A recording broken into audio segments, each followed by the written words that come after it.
नमस्कार दोस्तों, back to our channel friends. मैं आप सबका अपने चैनल स्टॉक्स वाले पे बहुत स्वागत करता हूँ। दोस्तों ये फैमिली डे फिल्म बस आज 13 जनवरी रही बात भारतीय शेयर बाजार की, तो ऑफकोर्स कैस आज हमें फ्लैट नोट पे क्लोजिंग दिखाई दी है। ऐसा मैं इसलिए बोल रहा हूँ बिकॉज निफ्टी आईटी को अगर आप एक्सक्लूड करें तो मार्केट में आज हमें उतनी बड़ी तेज़ी का माहौल दिखाई नहीं दिया। ऑल दो गैस कल के दिन बहुत ही इवेंट भरा दिन रहा था, जहाँ पे सीपीआई इन्फ्लेशन इंडिया के आए थे, यूएस बाजार के आए थे। तो उसके बाद गैस बहुत सारे जो ग्रोथ स्टॉक है उनके अंदर जो रिएक्शन है अभी भी नेगेटिव देखने को मिल रहा है। उसको लेकर इसमें कमेंट्री ज़रूर दूंगा।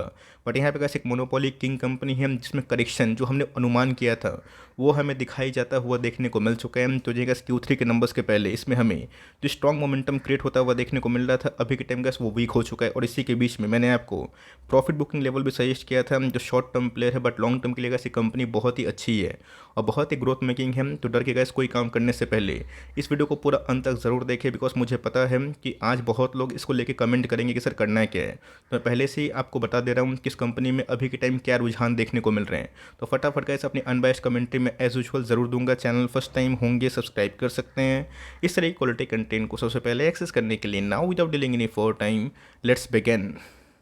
स्टॉक की बात की जाए तो जी हाँ गैस, आज हमें 4.5-5% के आसपास फॉल विटनेस होता हुआ देखने को मिला है। तो बहुत लोग बोलेंगे सर क्या बड़ी बात है, 4-5% के आसपास फॉल को बड़ी फॉल बताना ये सही नहीं है। तो ध्यान रखिएगा दोस्तों, ये आज का फॉल है। बट 5 डेज़ की बात की जाए, 1 मंथ की बात की जाए, इसमें हमें अच्छी खासी करेक्शन देखने को मिल चुकी है। बिकॉज ये स्टॉक एक समय रॉकेट की उड़ान कर रहा था। वहाँ पे गैस मैंने आपको अलर्ट रहने की संभावना बताई भी थी और बताया था कि साइकोलॉजिकल लेवल 1500 ब्रेक नहीं हुआ है। तो यहाँ पे गैस कहीं प्रॉफिट बुकिंग देखने को मिल सकती है। बट यहाँ पे गैस एक इनकरेजिंग डेटा है। इनकरेजिंग डेटा क्या है दोस्तों कि एफआईज ने इस क्वार्टर में अपने स्टेक को बढ़ाया, बट ट्रिमेंडसली गैस डीआईएस ने अपने स्टेक को हल्का ज़रूर किया है। तो गैस आज के भाव की बात की जाए वही 1135 के आसपास क्लोजिंग दिखाई दी है। डेज की बात की जाए तो 5 डेज में गैस कंटिन्यूसली बेसिस से फॉल विटनेस होता हुआ देखने को मिल रहा है। 5 डेज में अगर आप देखें तो ऑफकोर्स गैस 14% के आसपास एक बड़ी गिरावट हमें कंसिडर होते हुए देखने को मिल रही है। एक महीना की बात की जाए तो एक महीना में गैस स्टॉक 18 से 20% के आसपास करेक्ट हो चुका है। तो ध्यान रखिएगा दोस्तों, स्टॉक मार्केट में हमें रियलिस्टिक व्यू पे चलना बहुत ही इंपॉर्टेंट है। यस, अगर आप एक निवेशक हैं तो ऑफकोर्स इस गिरावट में आपको बिल्कुल भी घबराने की आवश्यकता नहीं है। लेकिन यस, अगर आप एक ट्रेडर हैं तो कौन कौन से लेवल्स आपका स्टॉप लॉस होना चाहिए और कौन कौन से लेवल्स पर फिर से फ्रेश बाइंग करने की सोच सकते हैं, उसको मैं ज़रूर डिस्कस करूंगा। पहले गैस मैं आपको हमेशा बता चुका हूँ, कोई भी स्टॉक में अंधाधुंध तेज़ी कब तक सस्टेन होगी ये तो वक्त बताएगा। और कोई भी स्टॉक में इतनी तो तेज़ी होती है गैस, एक साल में पैसे डबल होते हैं। तो वहाँ 15-20%, 30%, 40% गिरावट बहुत ही बड़ी गिरावट नहीं मानी जाती अगर आप उसको बेस केस में कवर करें। बिकॉज इतना गिरावट होने के बावजूद भी गैस लास्ट एक साल में पूरे बाजार से गैस इसने बहुत ही मोटा पैसा कमा के दिया है। तो गैस समझ भी गए होंगे मैं इधर पे गैस वरुण बेवरेज के बारे में डिस्कस कर रहा हूँ। लेकिन दोस्तों वीडियो खत्म नहीं हुई है, बिकॉज यहाँ पे कुछ इंटरेस्टिंग डेटास हैं, कुछ फैक्ट्स हैं जिसका पता होना हम सब के लिए बहुत ही इंपॉर्टेंट है। बीच में गैस आपको पता है कि बहुत सारी न्यूज़ आई थी जिसकी वजह से स्टॉक काफ़ी पंप हो चुका था। कोविड क्रैश में भी गैस बहुत बड़ी गिरावट नहीं हुई थी। और आपको अच्छे से पता है कि 2 बार बोनस से पहले मैंने इसको बहुत बार कवर इसलिए किया था बिकॉज मुझे उस समय ही इस कंपनी में अच्छी खासी पोटेंशियल दिखाई पड़ी थी। 300 का स्टॉक और 1500 के आसपास जाता है तो अच्छे पैसे बने। बट इसी बीच में गैस करेक्शन को आप रोक नहीं सकते और इसी बीच में गैस कोई भी स्टॉक को चेस करना टॉप लेवल पे काफ़ी घातक हो सकता है। तो मार्केट में गैस अभी के टाइम जो करेक्शन का माहौल है वो एक्सट्रीम होता हुआ देखने को मिल रहा है हाई ग्रोथ स्टॉक को लेकर। बट इसी बीच में गैस इसमें गिरावट क्यों हो रही है फटाफट चेक कर लेते हैं। कुछ अच्छे से पता है कि हाल फिलहाल में ही एएमएफआई ने कुछ डेटा पब्लिश किए थे जहाँ बहुत सारी कंपनीज को उन्होंने प्रमोट कर दिया था। स्मॉल कैप से मिड कैप, मिड कैप से लार्ज कैप। एक समय gas Varun beverage mid cap category का स्टॉक था, बट अभी के टाइम गैस वरुण बेवरेज का जो मार्केट कैप हो चुका है ये कंपनी अब लार्ज कैप कैटेगरी में आ चुकी है, जो अपने आप में काफ़ी अद्भुत बात है। इस बात को आप डिनाई नहीं कर सकते बिकॉज वेरियस कंपनीज की बात की जाए उनमें गैस हमें अपग्रेडेशन देखने को मिला, जिसका न्यूज़ गैस डिस्काउंटिंग इसके पहले ही हमें दिखाई दे चुका था। के बाद गैस आपको पता भी होगा बीच में बहुत सारी कंपनी, चाहे वो टीवीएस मोटर्स की बात की जाए, वरुण बेवरेज की बात की जाए, टाटा एलेक्साई की बात की जाए और बहुत सारी कंपनीज जिनको गैस एमएससीआई इंडाइसिस में जगह देखने को मिली, जिसकी वजह से जो फॉरेन इन्फ्लोस हैं वो काफ़ी हद तक और भी आते हुए देखने को मिल जाते हैं। तो जी गैस इसी सब न्यूज़ की वजह से और बहुत ही जो स्ट्रॉन्ग नंबर्स इन्होंने जून क्वार्टर में पेश किए थे इसके वजह से स्टॉक में काफ़ी रैली थी। बट कोई भी रैली गैस हमेशा नहीं भागती है, उसमें एक ब्रेक लगता है, पॉज लगता है, लोग प्रॉफिट बुकिंग करते हैं, लोग निकलते हैं और लोग घुसते भी हैं। और गैस ये जो करेक्शन है ये बहुत ही हेल्दी है, इसको लेकर डरने की आवश्यकता नहीं है। लेकिन इसी बीच में हमें समझना है कि आने वाले एक आध क्वार्टर जो इनके लिए वीक सीजन माने जाते हैं, इस कंपनी में क्या इंप्रूवमेंट दिखाई दे सकती है। तो अच्छे से पता है कंपनी की बात की जाए कोई इंट्रो की मोहताज कंपनी नहीं है। हमने गैस अपने प्लेटफॉर्म पे इसको बहुत बार कवर किया था और आज से नहीं गैस 2.5 साल हो गए, 2 साल हो गए तब से मैंने इसको कवर किया, उसके पीछे की रीज़न भी है। कंपनी गाइस इंडिया की मोनोपोली कंपनी है, फ्रेंचाइजी किसकी लेके रखी है, पेप्सिको की, जो 1990 से हमें देखने को मिलती है। बहुत ही वास्ट डिस्ट्रीब्यूशन नेटवर्क हमें दिखाई पड़ते हैं, और जो company guys 7 up, Pepsi, Mirinda, orange, Mountain Dew इन सब में काम करती है। आपको अच्छे समझ में आता है कि जो यंग पॉपुलेशन है, यूथ है, इससे काफ़ी अट्रैक्ट होते हैं। और मार्केट में गाइस कोको कोला और पेप्सी जो दो बड़ी कंपनी है, जाइंट कंपनी है, इनके मार्केट शेयर हमें लॉन्ग टर्म में अच्छे खासे बढ़ते हुए ही दिखाई दे रहे हैं। तो मार्केट में गाइस सबको अच्छे से पता है कि कभी भी अगर बैड न्यूज़ आती है, प्रॉफिट बुकिंग आती है, वहाँ बहुत लोग काफ़ी घबरा देते हैं, लेकिन इधर पर गाइस घबराने की आवश्यकता नहीं है। फॉल अगर होता भी है तो निवेशक पॉइंट ऑफ व्यू से ऑफकोर्स एक मौका है, बट ये आप हर एक लेवल पर एवरेज नहीं कर सकते हैं। कौन कौन से लेवल्स पर आप एवरेज कर सकते हैं, इसका पता होना बहुत ही इंपॉर्टेंट है। अभी की बात की जाए, ये कंपनी का अब छोटी कंपनी नहीं है, लार्ज कैप कंपनी है। तो स्मॉल कैप की तरह करेक्शन मैं उम्मीद नहीं कर रहा हूँ। यस, इस क्वार्टर के नंबर्स अगर ख़राब आते भी हैं तो समझिएगा इस क्वार्टर में का जो नंबर्स आते हैं ये इनके पीक सीजन नहीं होते हैं। पीक सीजन की बात की जाए तो हमेशा का जून क्वार्टर इनके लिए बहुत ही फेवरेट क्वार्टर रहता है, जहाँ पे कंपनी हमेशा से सबसे अच्छे नंबर्स पेश करती है। रही बात मार्केट कैप की, 73,000 करोड़ के आसपास की मार्केट कैप है, मोनोपोली कंपनी है। 51 का पी, 51 का पी मुझे कैसे ठीक ठाक दिखाई पड़ता है। एक समय कैसे पी 70 के ऊपर था, बट कंपनी के अर्निंग्स इतना बढ़ते हुए दिखाई पड़े, जिसकी वजह से रिलेटिवली पी में हमें अच्छी खासी फॉल विटनेस होते हुए देखने को मिली। आरओसी पर अगर आप ध्यान दें 17% है, जो ठीक ठाक है। आरओई भी गाइस क्वाइट इन लाइन है, फेस वैल्यू 10 है, और कंपनी ने इसके पहले 2 बार हमें बोनस रिवॉर्ड ज़रूर किया है।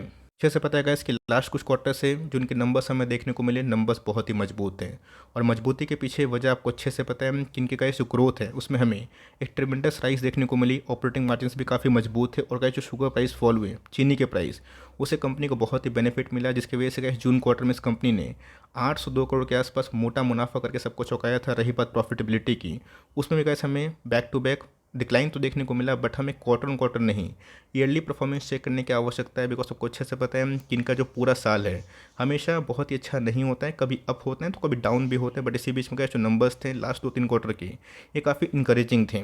की बात की जाए तो ऑफकोर्स कैसे एक बहुत ही ग्रोथ मेकिंग कंपनी हमें दिखाई पड़ती है। पिछले कुछ समय से कैसे कोविड आया, बहुत सारी चीज़ आए, और कंपनी ने कैसे बैक टू बैक बहुत ही अच्छा परफॉर्मेंस किया, और पूरा कैसे जो न्यूज़ है इसमें ऑलरेडी फैक्टर इन हो चुकी है। इस क्वार्टर के नंबर्स के बाद का इस कंपनी फाइनेंशियली जो ईयर होती है जनवरी से लेकर दिसंबर तक, ये उसको काउंट करती है। इनकी फाइनेंशियल ईयर गाइस कोई भी लाइक जो बड़ी कंपनी होते हैं कोला बेवरेजेस में, वो काउंट नहीं होते हैं अप्रैल तक। ये गाइस पूरा एक साल का जो रुझान है वो दिखाती है। तो देखना बनता है कि इसके पूरे एक साल में नंबर्स के बाद क्या डेवलपमेंट दिखाई दे रही है।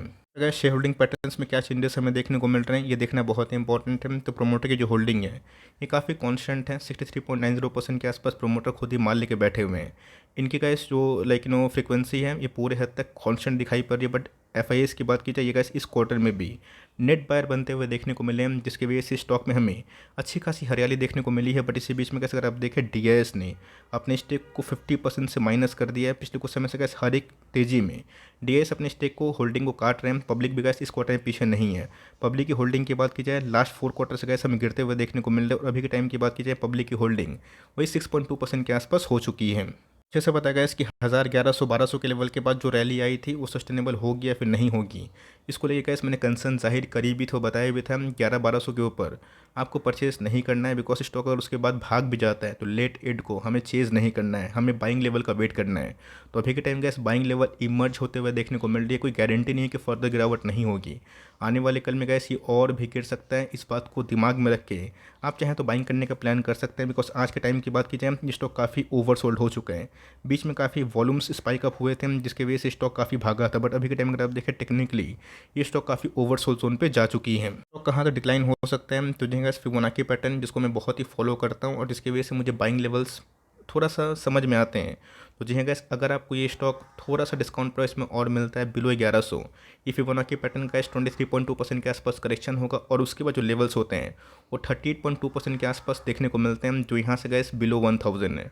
अब ये उस लेवल के नीचे जाएगा या फिर नहीं जाएगा ये कोई बता नहीं सकता, लेकिन अगर पैनिक सेलिंग होती है और फिर से गैस ये स्टॉक आपको 1050 के लेवल्स पे घुसने का मौका देते हैं, तो बहुत ही शानदार मौका होगा। और इस मौका को दोस्तों चाहे तो long term point of view से, एक मोनोपोली कंपनी के पॉइंट ऑफ व्यू से आराम से ग्रैब कर सकते हैं। येस, उसके बाद गिरावट होती है, ये स्टॉक गिर के 900, 880 के आसपास भी जा सकता है। इसकी संभावना थोड़ी सी कम इसलिए है बिकॉज इस महीना के बाद दोस्तों आपको अच्छे से पता है कि जो क्वार्टर आने वाला है इस कंपनी में थोड़ा सा बाउंस बैक होगा। और कंपनी की बात की जाए अभी तो गैस स्नैक्स बिजनेस में भी आ चुकी है, जिसका ट्रायल गैस यूपी में कंपनी ने दे दिया था। और उसके बाद हमें जो सेकंड थर्ड क्वार्टर्स देखने को मिलेंगे ये इनके लिए हमेशा से एक फेवरेट क्वार्टर होते हैं।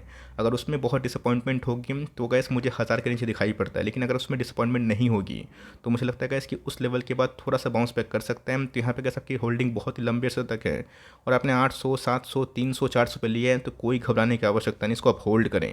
बिकॉज हमेशा कैसे आप टॉप पे ना प्रॉफिट बुकिंग कर पाएंगे ना बॉटम पे खरीदेंगे, ये प्लस माइनस होता चला जाएगा। लॉन्ग टर्म में कैसे आपको अच्छे से पता है इस कंपनी ने बोनस देके बहुत लोग को मालामाल किया है।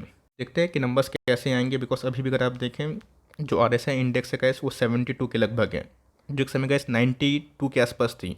मैंने आपको गैस एकदम कड़े शब्दों में बताया था कि यहाँ पे बॉलिंजर बैंड के बाहर कोई भी स्टॉक लंबे अर्से तक ट्रेड नहीं कर सकता, और वही गैस हमें अभी के टाइम में देखने को मिल चुका है। तो यहाँ से गैस और भी 10-15% के आसपास 20% के आसपास गिरावट होती है, उसको आप पॉजिटिव वे में ले। बिकॉज कंपनी बहुत ही अच्छी थी, बट हमेशा कोई कंपनी भागेगी नहीं, बीच बीच में फियर का माहौल भी आएगा। बट मुझे लगता है company for long term India demography में फिट बैठती है।